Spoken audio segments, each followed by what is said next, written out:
Bonjour tout le monde, re-bienvenue sur cette chaîne Rage de dés qui vous propose des mini-aventures de Donjons Dragons 5e édition. Aujourd'hui, nouveau visage à mes côtés. Oui, oui, tout à fait, on a un nouvel aventurier qui se joint à nous. Mais pas de panique, c'est un autre Samuel, mais non le moindre, Samuel Bourque. Salut, comment ça va? Hey, salut Félix, ça va très bien. Bien content d'être là avec toi puis de succéder là, à l'autre Samuel. C'est Fait ça, que, exact, c'est la thématique de la chaîne pour ceux qui n'avaient pas compris. Je fais juste jouer avec des Sam. Fait que ça me permet de rester dans ma zone de confort. Aujourd'hui, Sam, on a une aventure un peu particulière. Je t'ai donné quelques infos pour que tu puisses orienter la création de ton personnage. Si jamais il y a des amateurs de Donjons Dragons qui nous écoutent, je l'espère, vous allez voir qu'on n'est pas dans une série cette fois-ci qui mise sur des gros coups d'épée puis des gros coups de hache, peut-être quelque chose d'un peu plus subtil. La série s'intitule Travailleurs de l'ombre. Et ben Samuel, sans plus attendre, on va se jeter à pieds joints là-dedans pour le premier épisode. allons-y.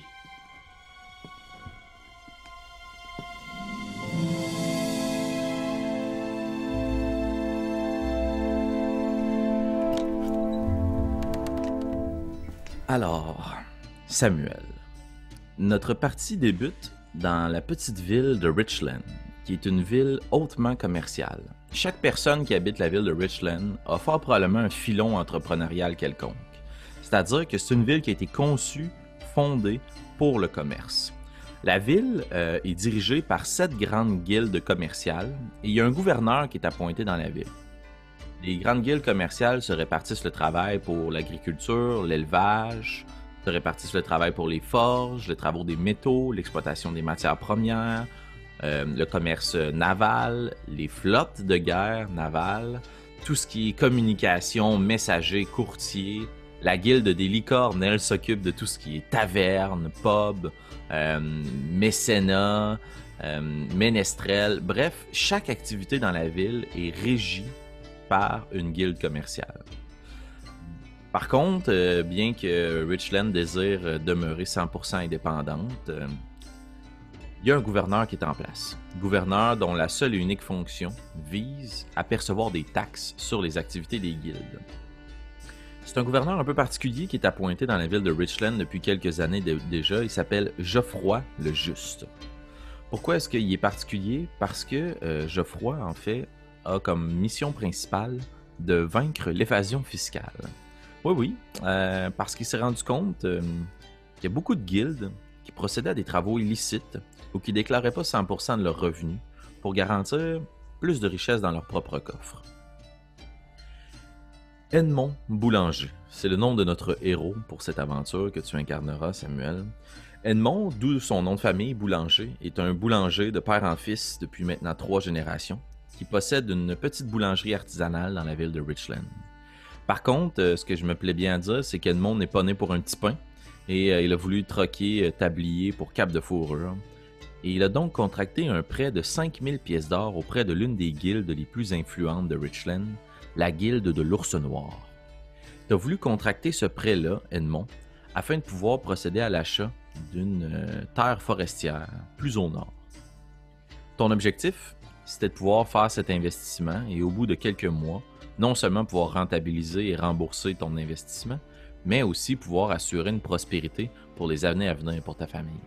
Par contre, dans la forêt de Hazelwood, les choses n'ont pas tourné comme tu le souhaitais. Plusieurs bûcherons et camps de bûcherons ont subi dans les derniers mois des attaques sanglantes par des bêtes obscures, ce qui a grandement ralenti le travail sur ta terre forestière, et ce qui fait qu'aujourd'hui, le jour de ton remboursement, tu ne possèdes pas les 5000 pièces d'or. Tu te réveilles ce matin-là après un sommeil troublé, sachant que tu as aujourd'hui un entretien avec nul autre que Sergei Rouchik, qui est le maître de la guilde de l'Ours Noir.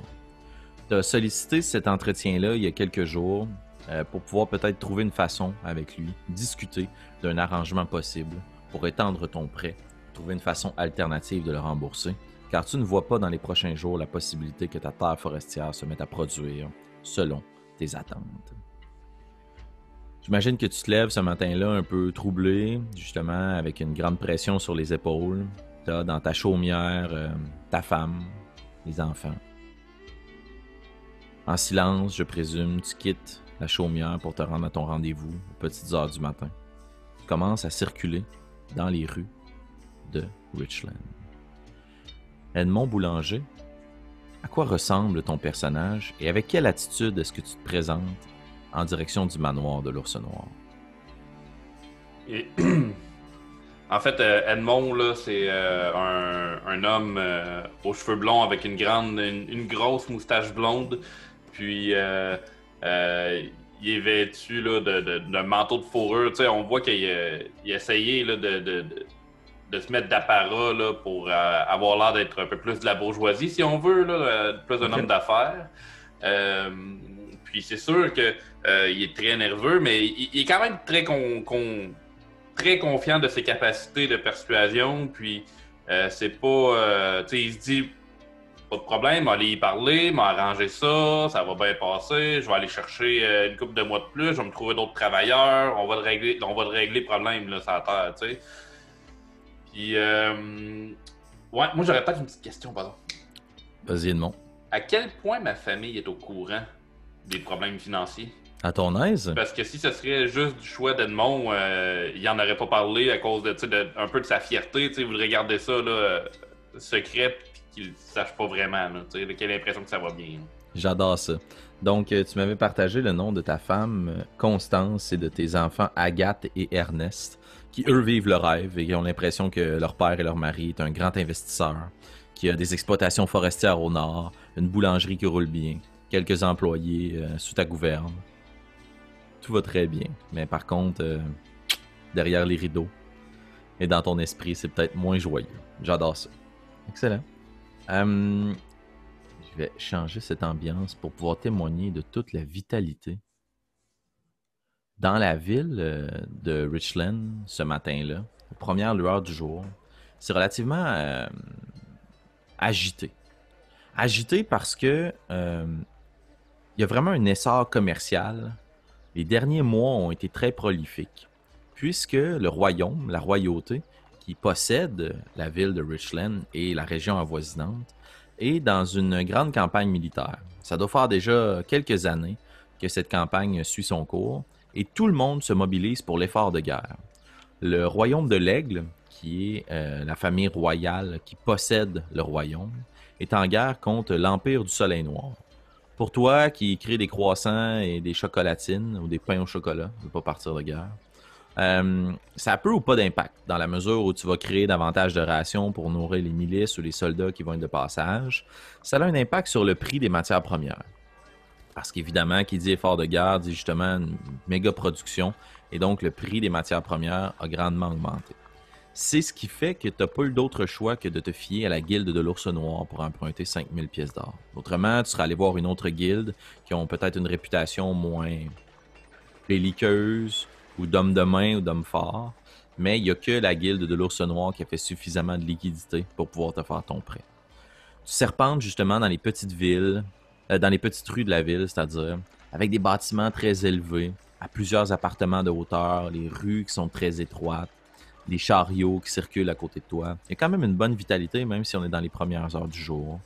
Tu passes sur une grande place où il y a déjà des tentes qui commencent à être posées pour pouvoir faire le commerce, un peu de bétail, des œuvres d'art. Il y a un bel essor artistique et culturel aussi dans la ville de Richland. C'est pas une bourgade strictement militaire ou de matières premières, c'est une ville commerciale. Tu continues donc ton chemin, puis chacune des guildes a son propre quartier où elle exerce une plus grande influence. Et tu sais, pour avoir fait le chemin à plusieurs reprises, le chemin qui te mène jusqu'à la guilde de l'Ours Noir. Tandis que tu circules, tu remarques de part et d'autre sur les portes des différents établissements, des fois des écussons très colorés que tu reconnais immédiatement, qui associent des bâtiments ou des commerces à une guilde en particulier. Juste pour le besoin de nos auditeurs, il y a 7 guildes dans la ville de Richland.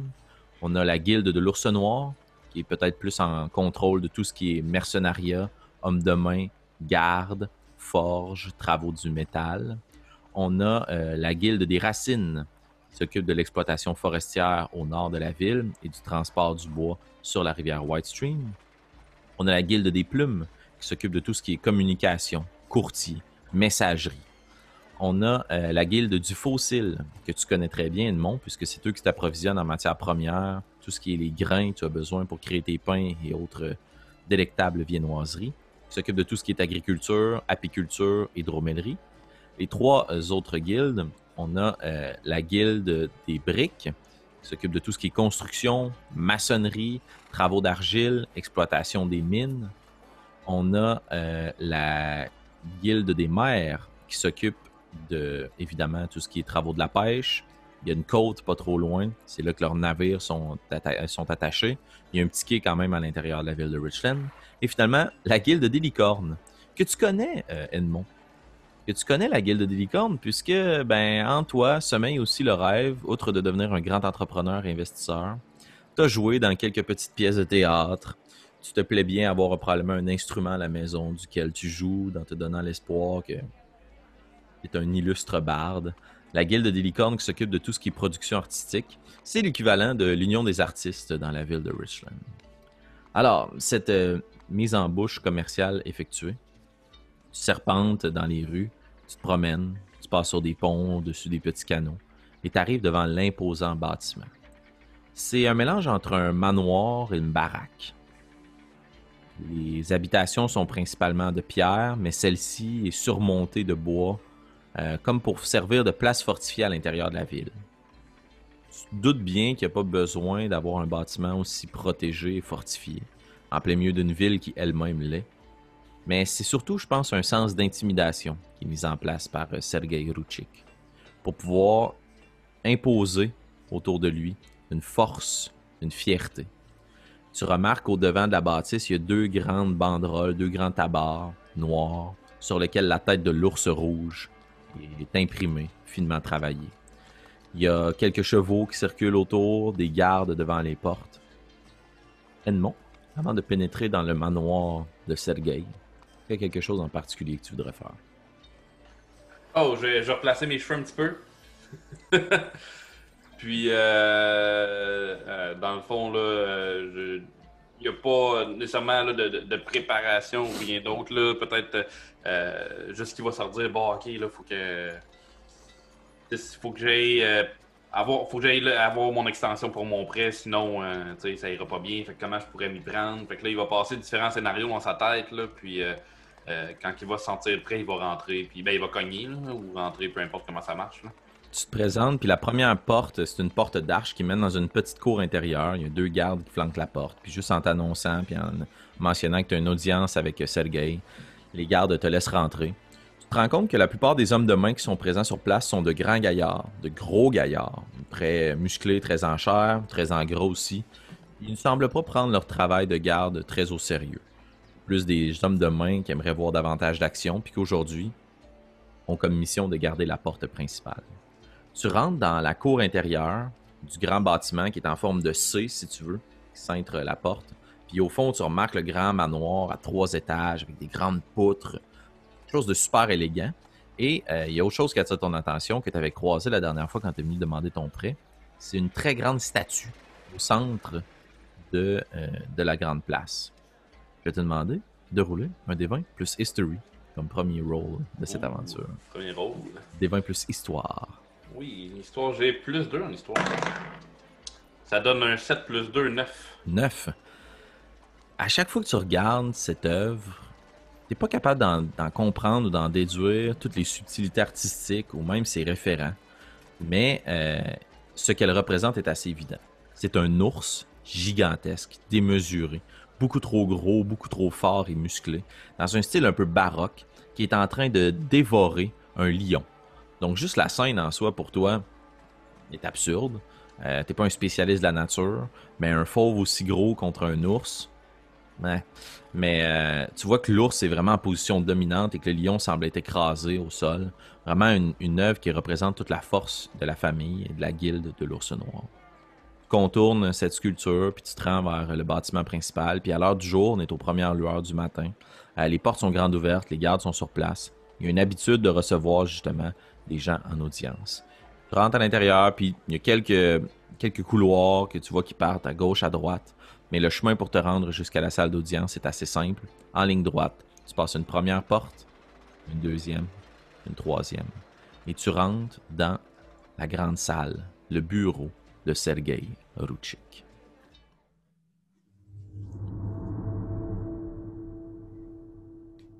Tu rentres dans le bâtiment principal, Edmond, dans le grand bureau de Sergei Rouchik.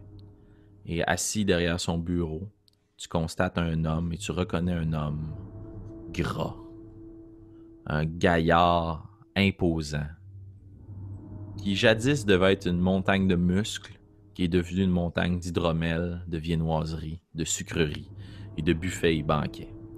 Il est habillé avec d'épaisses fourrures sur les épaules, des vêtements très riches, la soie très colorée sur lui, un grand foulard d'un tissu, une matière première qui appartient aux riches.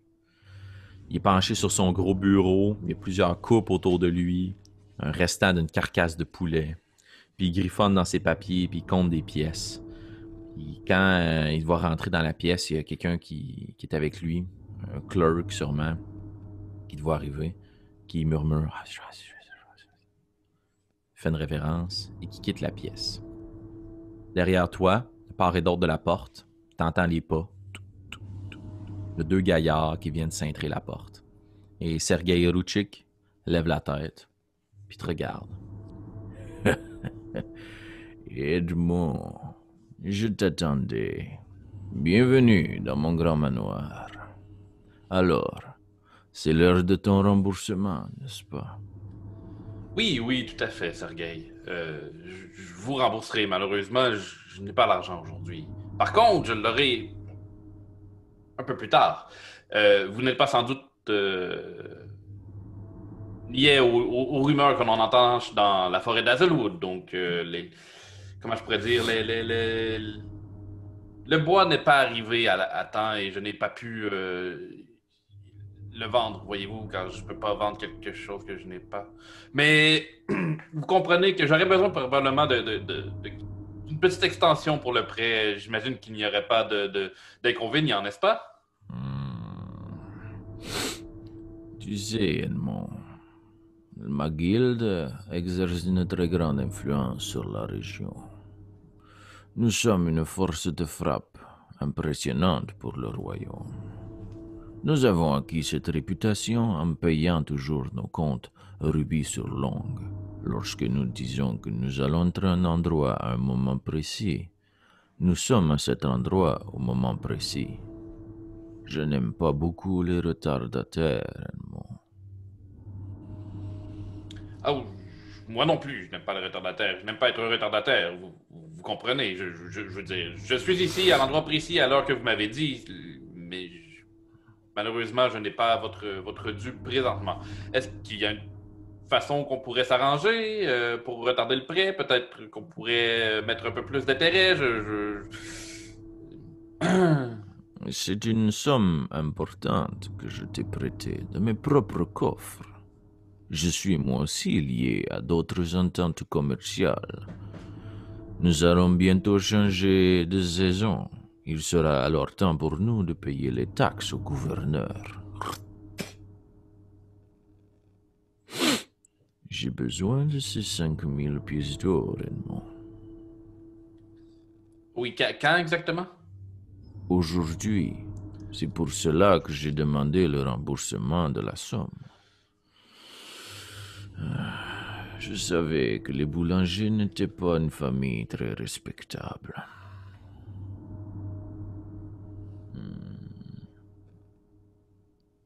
Tu avais mis ta boulangerie en garantie, Edmond. Mais ce fonds de commerce ne servira pas lui-même à rembourser ta dette. Non. Je me demande ce que l'on pourrait trouver comme arrangement. Oui, en affaires, il y a toujours des arrangements qu'on peut faire. Oui. Assieds-toi, Edmond. Il s'agit d'une discussion importante. Tu vois que devant son bureau, il y a 2 chaises de bois, assez bien travaillées, mais comparativement à lui, son grand fauteuil de cuir, très orné, tu te rends compte que le positionnement de la chaise puis la dynamique est installée pour que tu te sentes petit. Même que tu te rends compte en étant assis dans la chaise qu'il y a une espèce de piédestal sur lequel est installé son bureau, très léger, puis un autre sur lequel est installée sa chaise, pour donner vraiment cette impression de dominance auprès des gens qui passent en audience. Tu parles d'intérêt supplémentaire. Par contre, aucune garantie que je vais revoir la monnaie de ma pièce. Eh bien, je peux vous garantir que tant que je serai ici, je travaillerai pour vous rembourser. Travailler pour me rembourser, hein? Pourtant, ce n'est pas toi qui abat les arbres au nord. Il te regarde un peu, la tête aux pieds. Je ne vois pas en toi la stature d'un homme fort qui peut abattre les grands chênes. Non, effectivement, mes talents sont plus dans la gestion.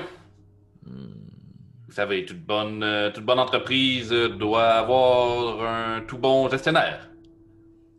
Je sais. Mais un bon gestionnaire se souvient des moments où il doit des sommes importantes à une guilde aussi influente que la nôtre. Vous savez, j'aurais pu partir les jambes à mon cou, ne pas revenir vous voir et disparaître. Mais je ne l'ai pas fait. Je suis ici présentement car j'ai confiance que nous pouvons en venir à un arrangement. Ne tente pas de te défiler devant la guilde de l'ours noir. J'ai de nombreux alliés un peu partout sur la côte le royaume. Si cette idée te traversait l'esprit, sache que je te retrouverai, toi et ta famille.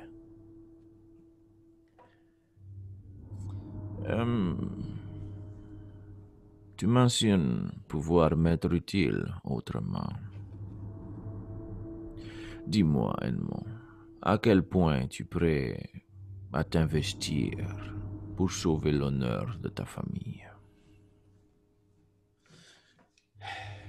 Monsieur Ruchik, l'honneur de la famille est ce qu'il y a de plus important pour moi. Je suis prêt à tout donner pour cela. Je te demandais de rouler un des 20 plus persuasion pour la discussion en général, Edmond. 10 plus 5, ça fait 15. Tu vois qu'il y a un moment de silence assez gênant qui s'étire, pendant lequel Sergueï réfléchit, joue avec 2-3 objets sur son bureau, pensif.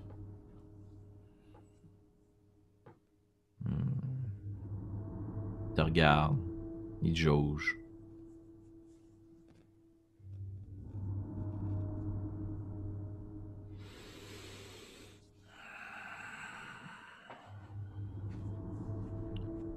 J'aurais besoin de faire quelques travaux. Je crois que tu peux être la personne tout indiquée, Edmond. Bien entendu, je ferai tout pour vous. Eh bien, c'est justement. Les travaux que j'ai besoin de faire effectuer ne doivent pas être associés à ma personne, ni à ma guilde. Ce sont, disons, des tâches hors des sentiers battus.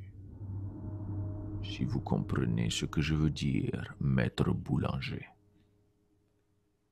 Je crois que je vois où vous voulez en venir.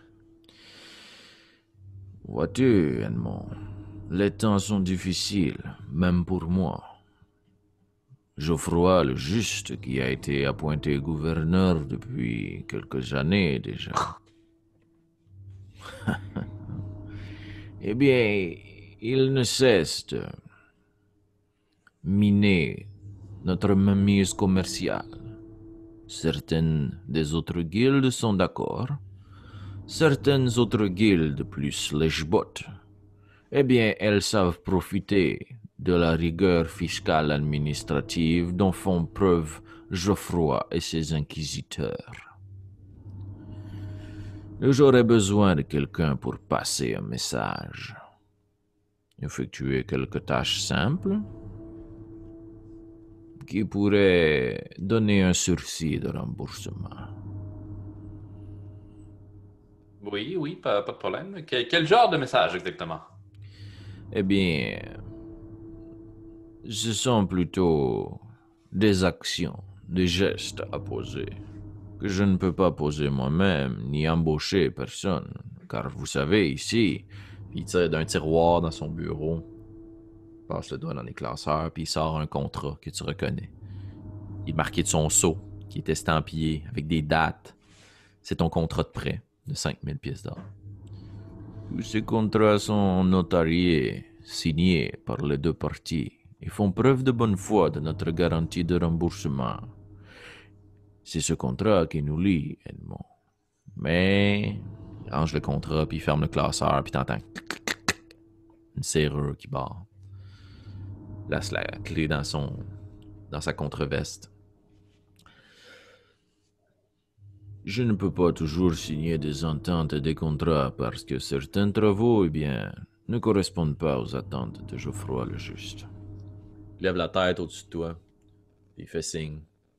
Puis les deux gardes, sans poser de questions, se retournent. T'entends la porte se fermer. Il regarde à sa droite, puis il fait signe comme ça. Puis tu regardes, il n'y a pas personne.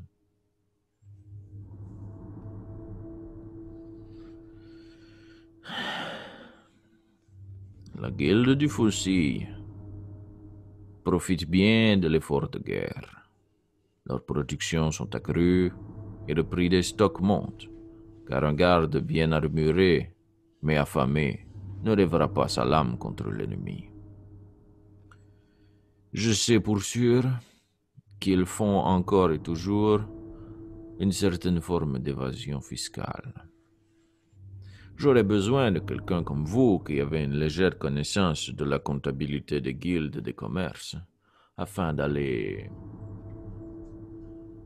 trafiquer leurs comptes. Il suffirait d'aller changer quelques inscriptions dans leur grand livre afin qu'ils doivent payer plus de taxes d'ici la fin du mois. Cela pourrait nous permettre de rattraper l'écart qui commence à se creuser entre nos deux grandes familles.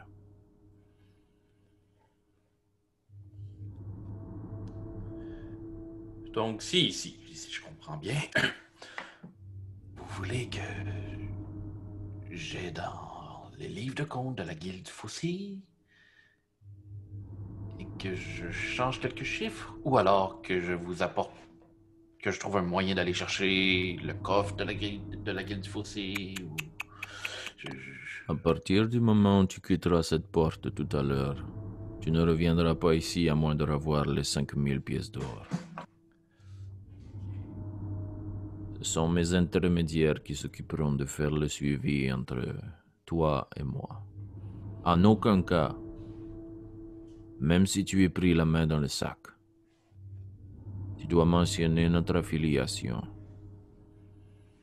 Car il y a quelque chose de bien pire qu'une dette de 5000 pièces d'or, Edmond. Oui. Ne fais pas l'innocent. Ta famille ne serait pas heureuse de savoir ce contrat qui nous lie, ni même de voir cette dette sur leurs épaules si tu venais qu'à disparaître malheureusement. Il y a aussi certaines correspondances et missives plutôt néfastes à mon commerce. Une lettre en particulier, marquée du sceau de la Guilde des Racines, qui attend d'être expédiée. Elle siège dans le pigeonnier. Elle est intentée directement au gouverneur. Tu vois qu'il prend une plume, il note 2-3 trucs sur un parchemin à côté de lui. Guilde des Racines, au gouverneur. La lettre ne devrait pas arriver aujourd'hui dans le pigeonnier. Elle devrait s'y rendre au courant de la journée, ou plus tard demain matin. J'aimerais que tu la récupères afin qu'elle ne se rende jusqu'au gouverneur. Il te suffira d'aller au pigeonnier et de trouver une façon pour que cette lettre disparaisse. Cependant, j'aimerais que tu la conserves avec toi. Oui, je crois que c'est ce que j'aimerais le plus. D'accord, sans problème, Monsieur Rouchik. Je ferai tout ce que vous me demandez. Et c'est que je ferai tout ce que vous ne me demandez pas. Aussi. C'est la première fois que je traite avec un boulanger. Je trouve cela très confondant. Bref, une dernière chose aussi. La guilde des maires.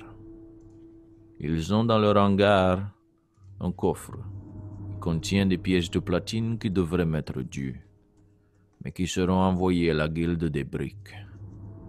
Cette satanée guilde gagne de plus en plus de terrain dans l'exploitation des mines avoisinantes et commence elle-même à transformer la matière première. C'est chez nous que cet argent devrait revenir.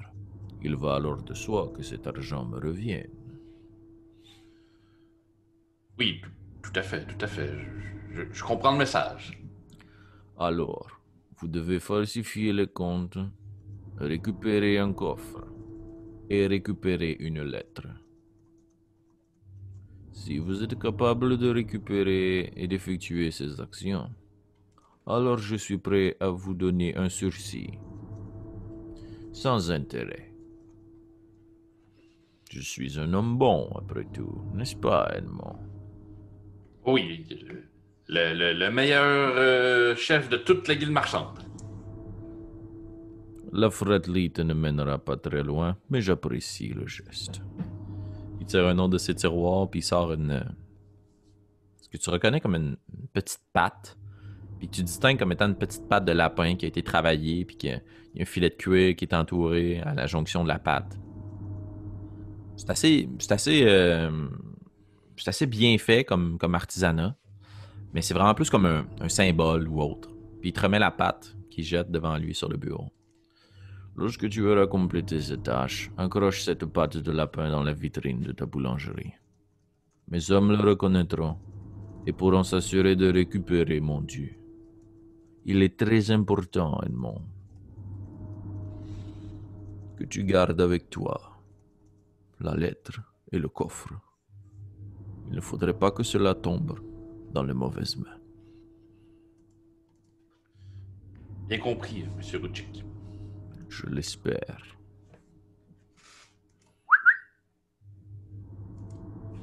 Il y a un petit moment qui passe, puis les portes s'ouvrent.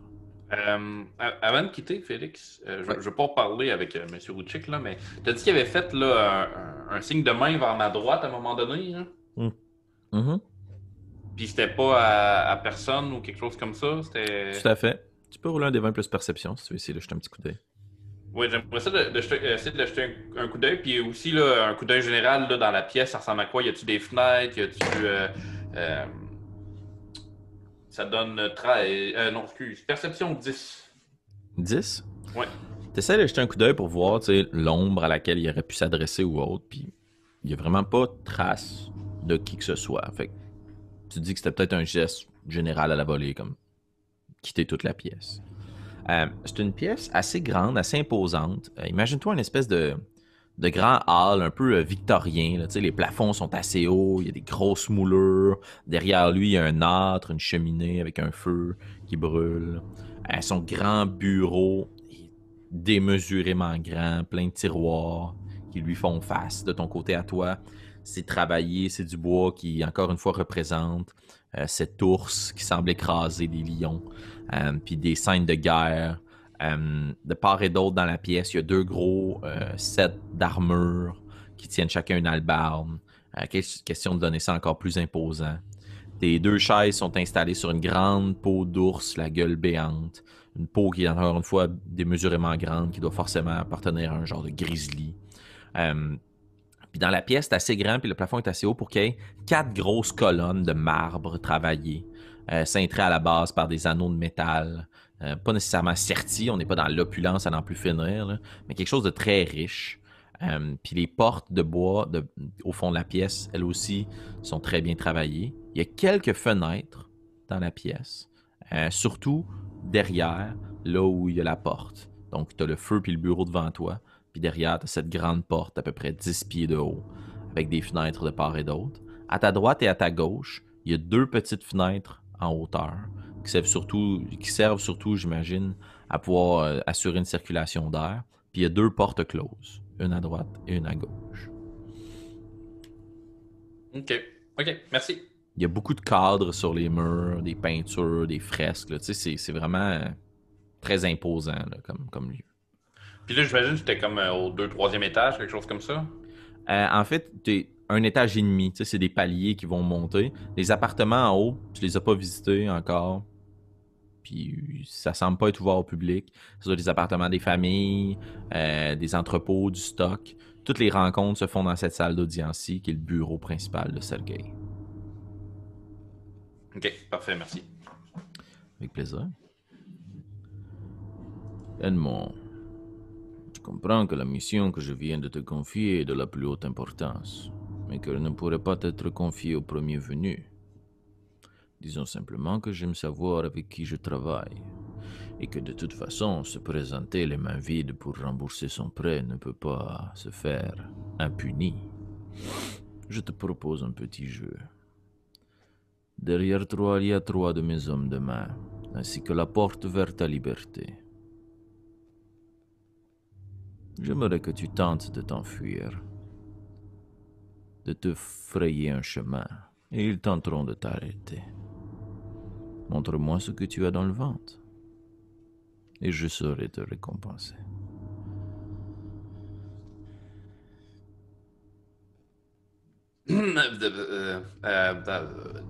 D'accord.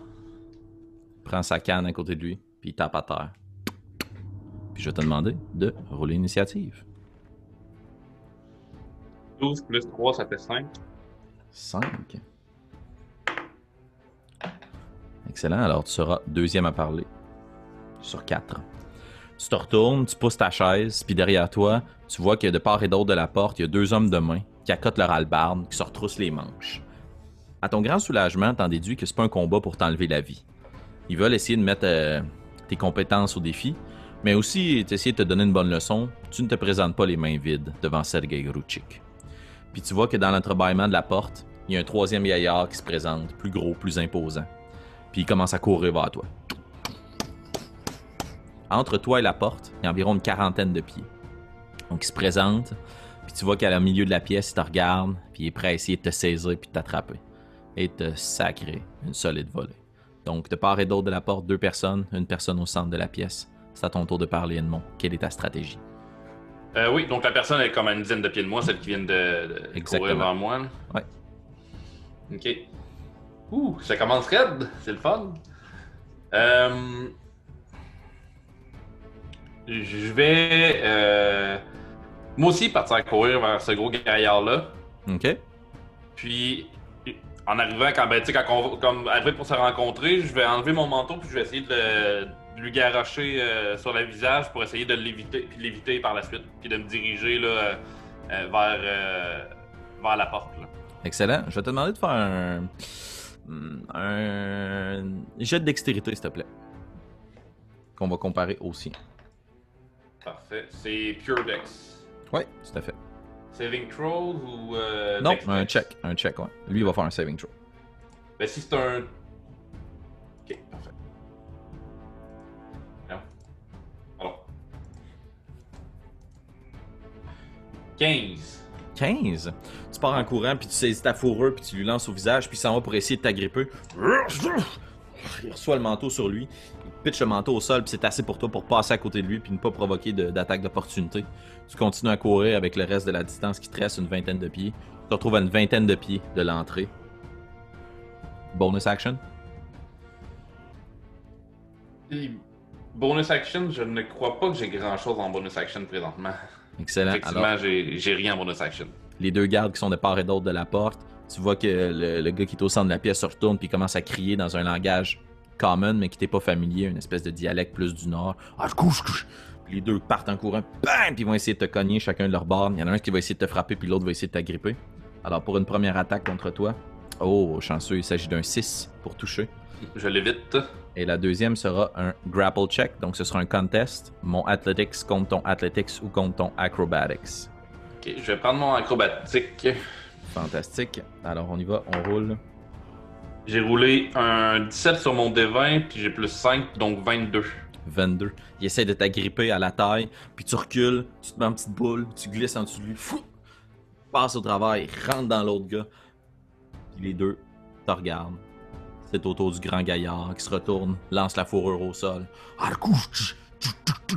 Passe, puis lui aussi va essayer de te grapple par derrière. Moins bon. 14. 14, j'ai roulé 7. Il essaie de t'agripper. Tu pousses l'autre gars sur lui, tu le lances. Les deux s'entrechoquent, se cognent le crâne. Toc! T'entends un gros coup. Tu glisses entre eux. C'est à ton tour, il te reste 20 pieds entre toi et la porte. Si tu pars en courant, tu provoques une attaque d'opportunité. Action désengage. Désengage. Excellent. Fait que tu te recules, tu pousses l'autre gars sur eux. T'es disengage de l'ensemble du groupe. Ça te rajoute une dizaine de pieds, mais c'est suffisant pour toi pour partir en courant et passer à travers la porte. Est-ce que c'est ta stratégie, Edmond? T'as dit qu'il y avait la fenêtre à côté de la porte, hein? Ouais, il y a des fenêtres de part et d'autre de la porte. Ouais, moi c'était vraiment la fenêtre que je visais là, au départ. Là. Excellent. Je m'enligne vers la fenêtre parce que j'imagine qu'il y a d'autres gardes de l'autre côté de la porte ou peu importe. Là. Fait que tu t'enlignes vers la fenêtre qui est entrouverte, tu glisses à travers. Je vais te demander de faire un jet d'acrobatique, s'il te plaît. 7 plus 5, 12. 12, c'est suffisant. C'est la marque à atteindre. Tu glisses à l'intérieur de la fenêtre, ça te fait perdre 5 pieds de mouvement parce que tu passes pas comme un ninja, mais t'enjambes plutôt la fenêtre en jetant des regards derrière toi, en voyant les gardes qui se relèvent, puis qui foncent vers toi. Puis une fois que tu arrives à l'extérieur, dans cette cour intérieure, tu remarques que les yeux se retournent vers toi. Mais personne ne semble bouger en ta direction. Les gardes qui étaient à l'intérieur repassent à travers la porte, puis s'approchent de toi, puis retroussent leurs manches. Le plus gros d'entre eux s'approche de toi, à proximité. Donne 2 grosses tapes sur l'épaule, une petite tape sur le bord de la joue. Bien joué, bien joué. Et tu sembles avoir réussi ce premier défi d'être imposé par Sergei Ruchik. J'ai perdu mon manteau, par exemple. Tout à fait, le manteau de fourrure est à l'intérieur. Je retournerai pas le chercher. T'es comme un peu paralysé de peur, sachant pas trop ce qui se passe, c'est quoi la suite des choses, puis t'entends juste le bruit d'une canne qui tape sur le marbre. Toc, toc, toc, toc. Puis tu vois la grosse masse corpulente de Sergei qui arrive à l'extérieur. Bien, bien, bien, Edmond. Beaucoup d'autres personnes ont sorti ici les pieds devant sur une civière. Je suis fier que tu aies choisi l'esquive plutôt que la bataille. Cela prouve que tu as peut-être plus de matière grise que je le pensais. Tu sais ce qu'il te reste à faire. Un colis t'attendra chez toi. Il contient ce dont tu as besoin. Ne reviens pas ici avant d'avoir retrouvé mon dû. Il fait signe. Puis juste quand tu te retournes, bien confiant, le gros garde te swing un coup de poing dans le ventre. Tu peux t'enlever 1 point de vie. Il vise pas à te faire perdre des organes ou quelques dents. Je t'avais bien dit qu'on ne peut pas se présenter ici les moins vides sans être puni. Puis il va Monsieur Ruchik, bien. Puis il marche. avec sa canne. Quelque chose de particulier que tu voudrais faire, Edmond, avant de te retourner chez toi? Il a dit qu'il y avait un colis qui m'attendait chez moi avec comme ce que j'avais besoin. Tout à fait. Dans ce cas-là, écoute, je pense que Edmond a compris c'était quoi le message. Même s'il essayait un petit peu de faire le fanfaron devant Sergei, puis de s'en sortir avec des belles paroles, ça n'a pas marché vraiment. Là. Il sait c'est quoi là, maintenant ses missions. Fait qu'il va essayer de s'en retourner chez eux puis de mettre la main à l'ami. La main? Wow, belle expression de boulanger. Alors tu quittes peut-être l'air penaud. T'espérais avoir gagné un sursis sur ton prêt, mais tu viens plutôt de te ramasser avec une lourde charge sur les épaules. Toi qui es un boulanger en quête de devenir investisseur, tu deviendras homme de main de la maison de l'ours noir. Tu sais que les missions qui t'attendent sur ton chemin ne correspondent peut-être pas avec ton alignement moral, Mais tu es prêt à tout pour pouvoir sauver l'honneur de ta famille. Et on verra bien ce que nous réservent les prochains épisodes de ton aventure, Edmond. C'est ainsi qu'on va terminer notre première partie. Ah, ben écoute, tu t'en es bien sorti. Cette bagarre aurait pu tourner beaucoup plus au vinaigre, mon cher ami. Alors, ben merci, cher auditeur de Rage 2D, d'avoir écouté ce premier épisode de Travailleurs de l'ombre. Je pense qu'on a mis la table sur l'ambiance commerciale de la ville de Richland, ainsi que sur les défis qui attendent notre petit ami boulanger, devenu voleur à son insu. Alors Samuel, je te dis merci, et on se dit à bientôt! À bientôt!